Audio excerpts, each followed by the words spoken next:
Hi guys, welcome to my channel. We're going to be talking about the CASPer Situational Judgment Test today. This is a test that's commonly done around the world to get into med schools, vet schools. Nowadays, a lot of the universities really want you to sit this, and it's a very bizarre test, and it's kind of hard to tell exactly what they want, and it's really hard to research it as well, and a lot of the stuff doesn't condense exactly the right information for you. So I'm hoping to do that for you here. If you've clicked on this video, you're already doing the right thing. Research.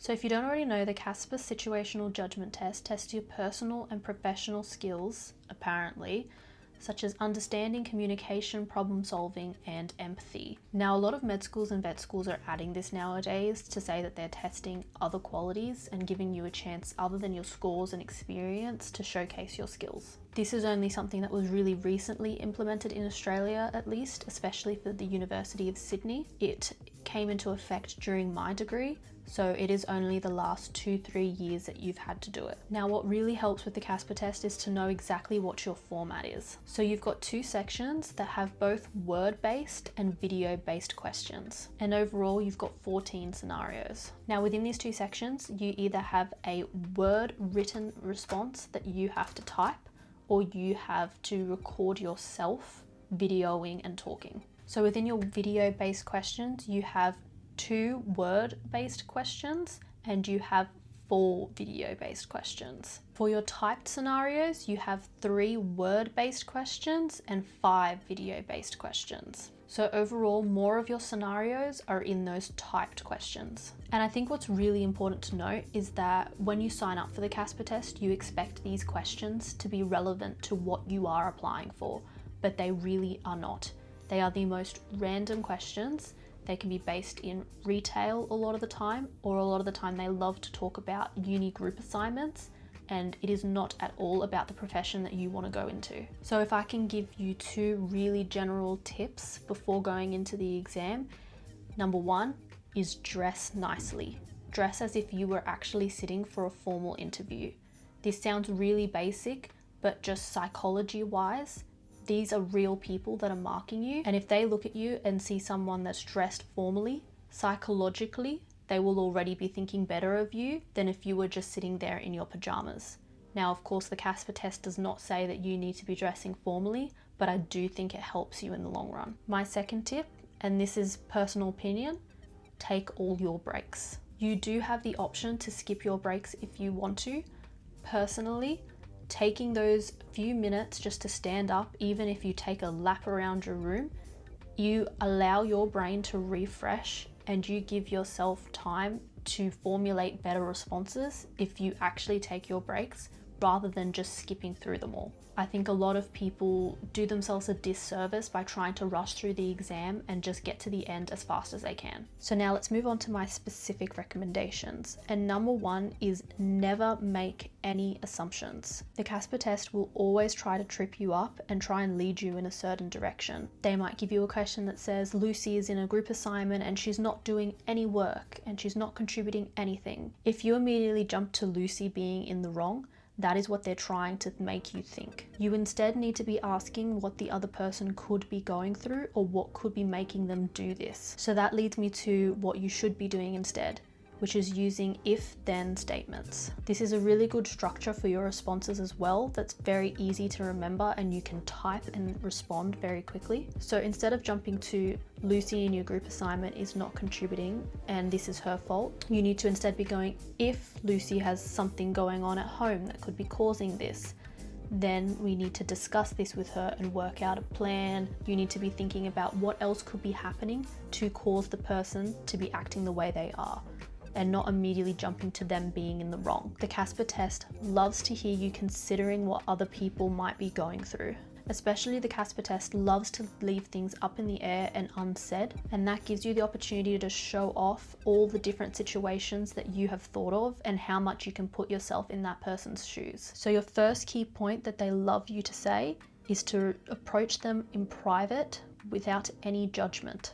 You can then explain that you're giving them the opportunity to tell you what is going on, just in case they've got something going on at home or elsewhere. You can then refer him to mental health support or you can refer him to a teacher. As much as CASPer does love to hear you privately approaching people and speaking to them first, they also want to know that you will be doing the right thing if it comes to it. Moving on to my second specific recommendation is to have personal situations ready at your disposal. Now, I'm not saying you need to have 5 in your back pocket that you're ready to pull out at any time.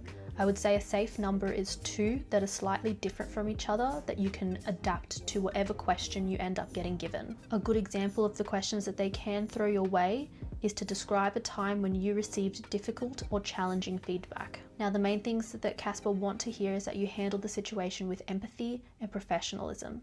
And they especially love to hear how you've learnt from the situation and moved forward. When you research these personal situations online, you tend to see very long paragraphs of examples. This is not realistic when you're actually in the exam.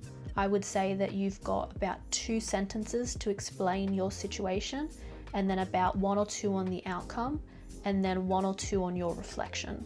And that is more accurate to what you're actually going to be writing in the exam. So for example, one of my personal situations that I always had ready when I was sitting the CASPer exam was regarding my work. In this case, I had said that my coworker was making me feel uncomfortable with certain comments, and I had to find a way to handle this. Now, the way I explained it was exactly how I've just said. Use 1 to 2 sentences to explain the situation, as it's really important you don't over-explain and spend the whole response accidentally just explaining what happened, as that's not the core part of what they want to hear. I then moved on to the outcome, which was that I privately spoke to that coworker, which again links into what I was saying before, and I politely asked them and gave them the opportunity to realize what they were doing was wrong and say their comments were making me feel uncomfortable and I would appreciate that they no longer do it. Now, if you're sitting in the CASPer, it's important to add your reflection on the end of that and not just what happened. It is really important for you to reflect and say that you gave them the opportunity in private to change their ways and they were able to do it, and that successfully worked because you gave them the benefit of the doubt, and in this case that was successful. However, it is important to add that if that had not worked, you would have given her a warning and said if this continues, you will be going to your manager. It is important to warn before you immediately go to your manager because you need to be able to give them the opportunity to correct their behavior. You can then use your if-then statements again and say if she stops the behavior at that point, you're completely fine, you don't need to go any further. However, if the comments do continue, then you will go to your manager and tell him what's going on. This structure will form the basis of all your responses, and it is really important that you go through those multiple if-then statements even during your personal reflection. And the biggest takeaway from this point is to reflect on your situation and not just over-explain what happened to you. Finally, my last recommendation is a bit more general again, but 100% practice on the Acuity Insights website page. They supply a whole practice exam before you sit yours. Now, if you're at the point where you're really last minute and you do not have 2 hours to be sitting and doing the whole practice exam, that's fine.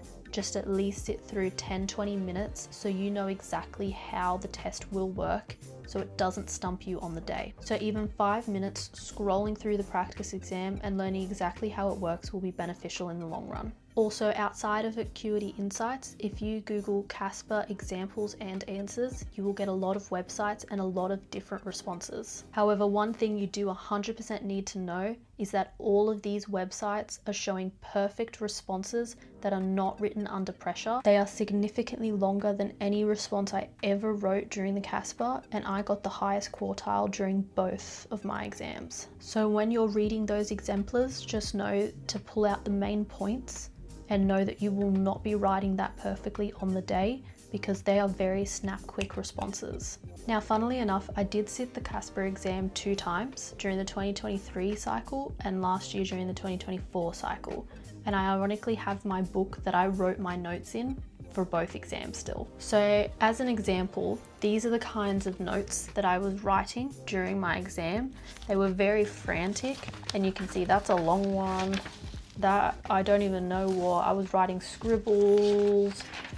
It's just I would flip to a new page and I would put the key points on there, and that's it. And that is really helpful when you're in the exam to have a free pen and paper. So a real example from the last 2 years is about Donna. So Donna stole an idea in your workplace and presented it. The extra information was that Donna is in a higher position than you, so you are scared and you don't want to go as Donna has been stressed lately. This has the exact same responses that I've been talking about this whole video, where at first you approach Donna in a private and non-judgmental way, and you give her the opportunity to tell you what's going on. So you of course need to mention that she could have something going on at home, or she could have external circumstances that are causing her to act this way. So if this is the case, you can then refer her to other resources in the workplace or refer her to your manager. You then move on to your next if-then statement, which is if Donna does not have anything else going on at home, then you need to warn her and say that you will be going to a higher authority unless she goes herself and says that she stole this idea and presented it. It is important that you give them the opportunity to go and do the right thing themselves first before you immediately jump and tell the manager yourself. At this point, you can then use your final if-then statement to say if she does not go to the manager herself, you will then need to escalate and tell the manager what is going on. Because of course, as I was saying before, they want to hear that you will do the right thing if you need to. Other than all of this, I know a lot of different sites will say that they want you to do a bajillion example question and answers and practice all the time, but I think the most important things to know are within this video. And as long as you know exactly how to approach the questions and the main points they want to hear, and outside of that, good luck. Try not to sit there and panic about it right beforehand, which is very hypocritical of me to say, but just do your best and don't obsess about it. If you have any questions about the CASPer, I would be happy to answer them in the comments below. And if you don't have any questions about the CASPer, I'd love to know if you enjoyed this content, so just comment anyway. Subscribe if you enjoyed this. Let me know, hit the like button. Thank you so much. Bye.